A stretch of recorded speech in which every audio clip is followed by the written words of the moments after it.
E aí, moçada, tudo bem? O professor Giovanni aqui para mais uma aula. Hoje o assunto aqui é sistema endócrino. O que a gente vai ver nessa aula? Uma visão geral, certo? A gente vai dar uma preparada aí em relação às glândulas do corpo humano, as principais glândulas, né? E nesse momento dando ênfase principalmente à hipófise. Quando a gente fala de sistema endócrino, gente, a hipófise, ela é uma glândula mestre. Ela é uma glândula muito importante, por quê? Porque ela controla outras glândulas. A gente diz que a hipófise, ela libera e produz hormônios chamados de hormônios tróficos. Professor, o que é um hormônio trófico? A palavra trófos, do latim, olha só, quando a gente fala a palavra trófos, né, vem do trófico, vem de trófos, que significa o quê? Alimento, né? Que alimenta. Alimenta o quê? Alimenta outras glândulas, ou seja, a glândula hipófise ela controla outras glândulas. Então, sintoniza lá comigo, aula 1 aí relacionada ao seu volume 2, tá? O primeiro assunto então, hipófise. Gente, bora lá? Veja, quando a gente fala de principais glândulas, né, a gente vai dar uma olhada aqui, então olha só, nós temos a hipófise. Se você pegar o seu dedo e colocar bem no meio aqui das suas sobrancelhas, entre as suas sobrancelhas, né, bem no meio da sua cabeça, e imaginar a projeção, você vai mais ou menos ali chegar na sua hipófise. A hipófise é uma glândula bem pequenininha, que fica mais ou menos nessa região aqui, ó, mais ou menos do tamanho de um feijão, de uma ervilha, certo? Mas não é porque ela é pequena que ela não é importante. Como eu comecei a aula dizendo, é uma glândula mestre, que produz hormônios tróficos que controlam outras glândulas, certo? Então nós temos glândulas endócrinas. Uma glândula endócrina é uma glândula que ela produz substâncias que ela secreta para o sangue, certo? Então glândulas endócrinas produzem substâncias que serão lançadas, que serão secretadas no sangue. Então nós temos a hipófise, temos as paratireoides, a tireoide que é uma glândula que fica nessa região aqui, certo? Uma glândula bem importante também, controla nosso metabolismo. E coladinho na tireoide nós temos 4 glândulazinhas chamadas de paratireoides, legal? Temos o timo, uma glândula também que fica nessa região, que na infância tem uma importância muito grande com relação à defesa imunológica, ao sistema imunológico. No adulto ele tem ali uma função vestigial, né? Diminui, dá uma atrofiada, certo?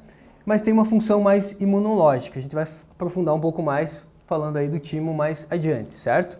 Em cima dos dois rins, nós temos 2 glândulas chamadas de adrenais ou suprarrenais, certo?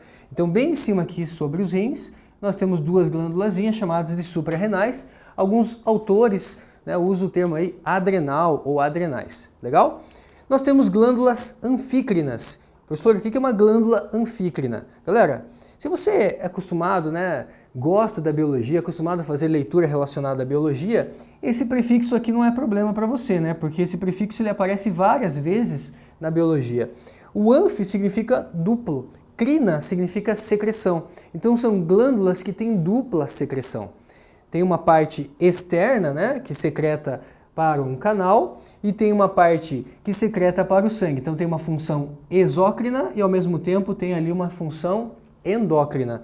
Glândula mista ou anfícrina, nós temos então o pâncreas, nós temos as gônadas, testículos e ovários, e poderia citar aqui também o fígado. O fígado também é uma glândula anfícrina ou glândula mista, certo? Então, são essas, né, as principais glândulas, assim visto de modo geral. É lógico que ao longo dessas 4 aulas, nós teremos 4 aulas para trabalhar esse capítulo, a gente vai aprofundar em outras glândulas também, beleza? Dando ênfase aqui então nessa aula em relação à hipófise. Hipófise, principal glândula do corpo humano, certo? Uma glândula que controla outras glândulas, ela é dividida em 2 partes, em 2 lobos, né? Então imagina eu olhando para lá, né? Então eu olhando para lá eu tenho a hipófise anterior, que é chamada de adenohipófise, e eu tenho a hipófise posterior, que está voltada para a nuca, né? Então você tem aqui a hipófise, a adenohipófise ou hipófise anterior e a neurohipófise ou hipófise posterior, né? Como se eu estivesse olhando para lá, então essa glândulazinha ela fica exatamente nessa posição, certo? Adenohipófise, posso chamar de lobo anterior da hipófise, neurohipófise ou lobo posterior da hipófise. Tranquilo, gente? Veja, o que é importante eu saber aqui? A adenohipófise, ela produz os seus hormônios, ela tem aqui, né, células secretoras, então ela produz os seus hormônios e ela mesma os secreta. Já a neurohipófise vai acontecer o seguinte, a neurohipófise, veja que ela tem uma ligação muito íntima aqui, ó, com células secretoras ali do hipotálamo. Então a neurohipófise, ela recebe hormônios do hipotálamo e é ela que libera esses hormônios. Então ela não produz os seus hormônios. Então a gente vai falar, por exemplo, do ADH, o hormônio antidiurético, e a ocitocina, que são dois hormônios que estão relacionados à neurohipófise. Só que um detalhe, não é ela que produz o ADH nem a ocitocina. Quem produz é o hipotálamo. Células secretoras do hipotálamo lançam esses hormônios aqui na neurohipófise e ela faz a liberação desses hormônios aí, certo? Então ela não produz, ela só libera o hormônio. Legal, gente? Então essa visão geral em relação à hipófise. Ela é dividida em dois lobos, lobo anterior, adenohipófise, lobo posterior, neurohipófise. Legal? Então vamos lá, dando sequência aqui em relação à adenohipófise. Então a adenohipófise, gente, ela produz esses hormônios aqui, produz e secreta. Veja que todos esses hormônios, né, eles vão ter geralmente alguma sigla, né, que vai sinalizar eles aqui. Então temos o STH ou GH. O GH é conhecido como hormônio do crescimento, que promove o crescimento, o alongamento de ossos, né, questão aí das cartilagens. Professor, por que é GH ou STH? STH porque é o hormônio somatotrópico ou somatotrófico. Lembra? Trófico significa que alimenta alguma coisa, alimenta outras partes do corpo. Então o STH, o hormônio somatotrófico, é um hormônio que vai alimentar, que vai estimular, por exemplo, o crescimento de ossos, o alongamento de ossos, certo? E cartilagens. Aí nós temos aqui a prolactina, não tem como errar, prolactina, produção de leite, então vai estimular a glândula mamária. Então veja, um hormônio produzido na hipófise estimula a glândula mamária a produzir leite, certo? Só um detalhe, uma coisa é produzir, outra coisa é ejetar esse leite. Então prolactina ajuda a produzir o leite. Então, por exemplo, em uma gestante, você vai ter lá a liberação da prolactina para estimular ali a produção de bastante leite. Nós temos aqui o hormônio FSH e o LH, que são hormônios que a gente pode dizer gonadotróficos, ou seja, são hormônios que estimulam gônadas, como testículos e ovários, certo? O FSH, né, chamado de hormônio folículo estimulante, o LH chamado de hormônio luteinizante, certo? O TSH é o hormônio tireotrófico, é o hormônio que estimula o funcionamento da tireoide, legal? E o ACTH, adrenocorticotrófico. Como, professor? Adrenocorticotrófico. Veja que é um nome bem difícil, né? Adrenocorticotrófico. Ele vai estimular aqui o funcionamento das glândulas adrenais, certo? Controlar ali o funcionamento das glândulas adrenais. Show? Então são esses hormônios aí produzidos e secretados pela adenohipófise, certo? Com relação à neurohipófise, a neurohipófise, quem produz os hormônios é o hipotálamo, ela só vai fazer a liberação desses hormônios. Nós temos dois aqui, o ADH. O ADH é conhecido como hormônio antidiurético, também pode ser chamado de vasopressina. Antidiurético ou vasopressina, certo? E temos a ocitocina. Ocitocina também pode ser escrito aqui com X, né? Antigamente eles usavam, né, oxitocina ou oxitocina. Atualmente usa mais o termo assim, ocitocina, certo? São os dois hormônios então relacionados com a neurohipófise, lembrando que quem produz é o hipotálamo. Lembra disso, anota aí por gentileza, certo, gente? Vamos adiante. Então, olha só, com relação à hipófise, vamos, né, dar ênfase agora, vamos aprofundar um pouquinho, né? A gente está de maneira superficial ainda, mas vamos dar uma aprofundada aqui em relação à adenohipófise. Em relação à adenohipófise, você já sabe, produz lá o hormônio do crescimento, está relacionado aos hormônios gonadotróficos, o adrenocorticotróficos, temos, né, os hormônios que vão estimular ali a tireoide, o TSH. Então vamos dar uma olhada aqui, ó. Então você tem aqui a adenohipófise ou lobo anterior, ela vai produzir a prolactina. Qual a ação da prolactina, professor? Estimula a glândula mamária a produzir leite. Estimula as células secretoras ali, né, a produzir leite, certo? O hormônio gonadotrófico. O hormônio gonadotrófico nós temos o FSH e o LH, certo? Que age tanto em testículos, gente, como nos ovários, beleza? Age também nos homens, professor? Age. O FSH ele estimula a espermatogênese, a produção de espermatozoides. E o LH estimula a produção de testosterona no homem. O FSH na mulher estimula o quê? estimula ali o controle, a liberação do folículo estimulante, ou seja, vai ser responsável por estimular alguns folículos a entrarem em crescimento ali durante o ciclo ovariano, certo? E o LH, que é o hormônio gonadotrófico, vai agir aqui nos ovários, no momento principalmente ali garantindo a ovulação, certo? Então são hormônios que estão relacionados aí ao controle das gônadas, certo? Às vezes a mulher tem problema em relação ao seu ciclo ovariano e acha que o problema pode estar no ovário. Pode estar no ovário? Pode, mas pode estar também relacionado à hipófise, porque os hormônios da hipófise que ajudam a controlar esse mecanismo, né, de funcionamento lá nas gônadas, beleza? Então é sempre um momento importante você investigar, será que o problema está na hipófise? Será que o problema está nos ovários? Né? Algo relacionado assim, certo? O hormônio tireotrófico é o TSH, ele vai controlar o que? O funcionamento da glândula tireoide, que é uma glândula que controla o metabolismo do corpo, funcionamento do corpo. Aí nós temos as suprarrenais ou adrenais, que são glândulas que ficam ali sobre os rins. Quem controla é o adrenocorticotrófico ou o ACTH, né? ACTH. O ACTH, adrenocorticotrófico. E o hormônio GH, o somatotrófico, vai agir principalmente ali no crescimento e alongamento dos ossos, certo? Então essa visão geral, essa imagem aqui é bem interessante, né? Para você entender um pouquinho melhor do funcionamento da adenohipófise. Com relação à adenohipófise, vamos dar uma olhada aqui então, ó. O hormônio do crescimento, o GH, né, ou STH, somatotrófico, ou ainda simplesmente SH, esse hormônio do crescimento, gente, ele promove o crescimento de ossos e cartilagens, como nós já falamos, certo? Ele influencia o metabolismo das proteínas, carboidratos e lipídios. Pontos importantes aqui, professor, como que isso cai? Então veja, quando você tem deficiência na infância, então imagine uma criança que tem deficiência de GH. Isso pode provocar na infância nanismo, certo? Temos uma situação de nanismo. Quando provoca excesso na infância, temos uma situação aqui chamada de gigantismo. Então, deficiência de GH na infância, nanismo. Excesso, gigantismo, certo? E no adulto? E se o camarada que está lá na academia, né, fazendo uso de suplemento, de anabolizantes ali à base de GH, isso acontece, né? O camarada lá da academia às vezes usa um GH, o hormônio do crescimento. O que isso pode causar? Se a pessoa já cresceu, se a pessoa já desenvolveu, ele pode causar o que nós chamamos de acromegalia.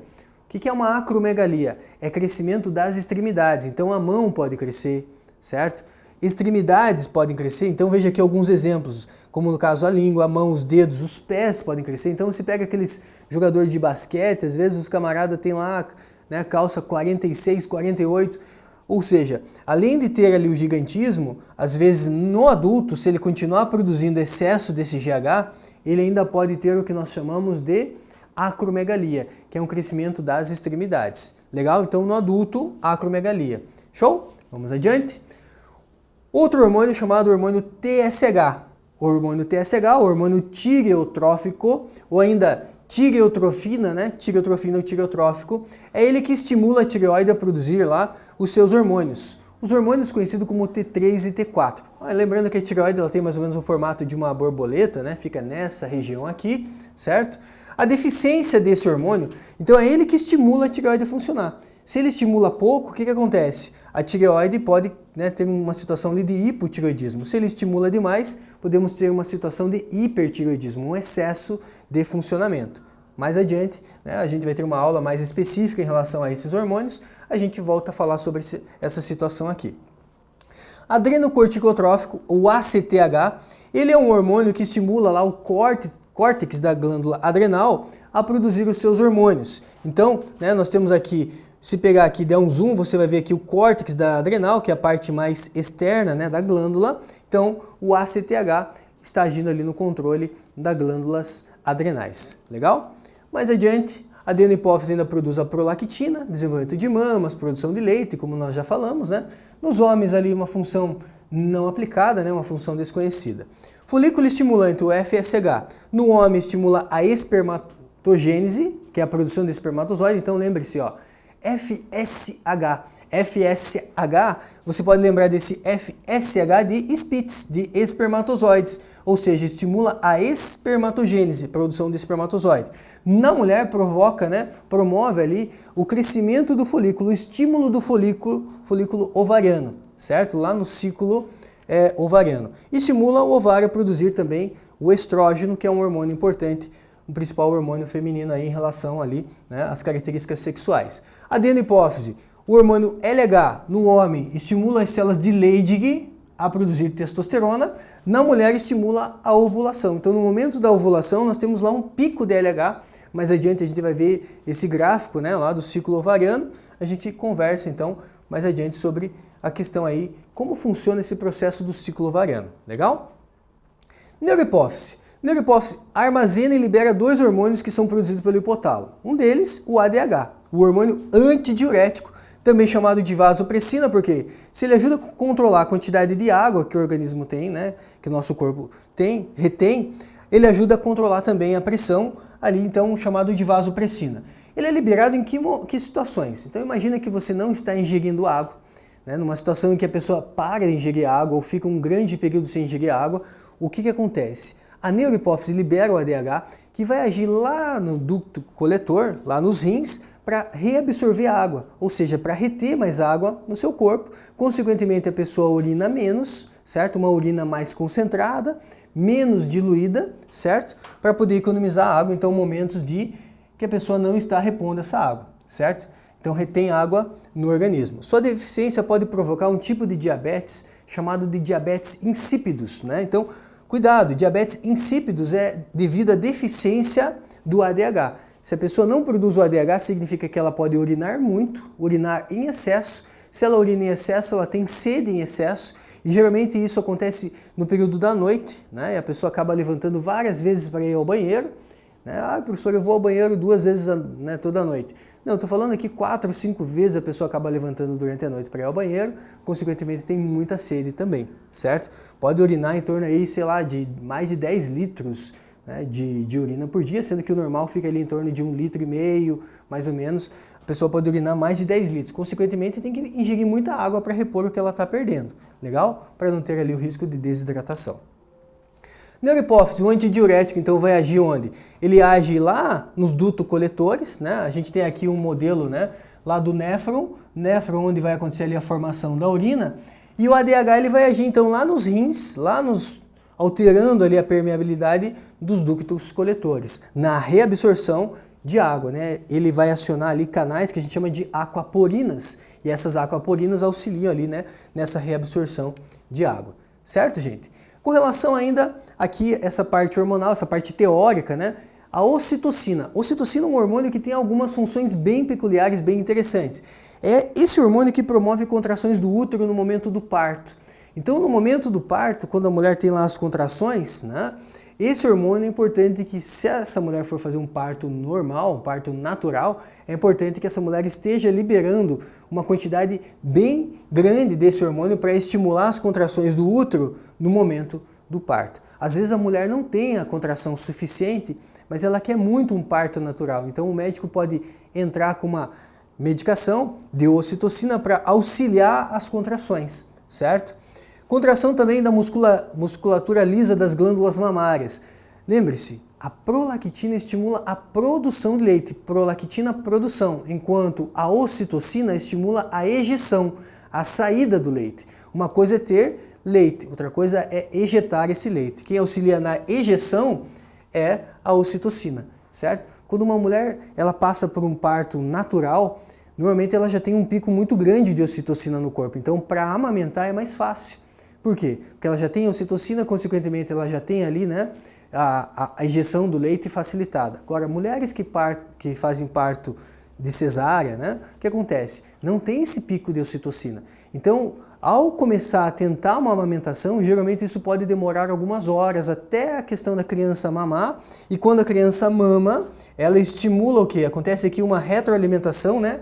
Um estímulo por retroalimentação, um feedback, mecanismos de feedback, que quando a criança mama, isso chega uma informação lá para hipófise, para neurohipófise, que vai liberar esse hormônio para que ela possa ejetar esse leite. Então, às vezes, mulheres que fazem parto cesárea, às vezes têm um pouco de dificuldade em amamentar nas primeiras horas, certo? Por conta disso. Legal? E ainda, gente, a ocitocina é o hormônio da paixão, né? Se você, às vezes, fala assim, meu amigo está apaixonado, ficou retardado. A gente fica retardado quando está apaixonado por culpa da ocitocina. A ocitocina é o hormônio da paixão.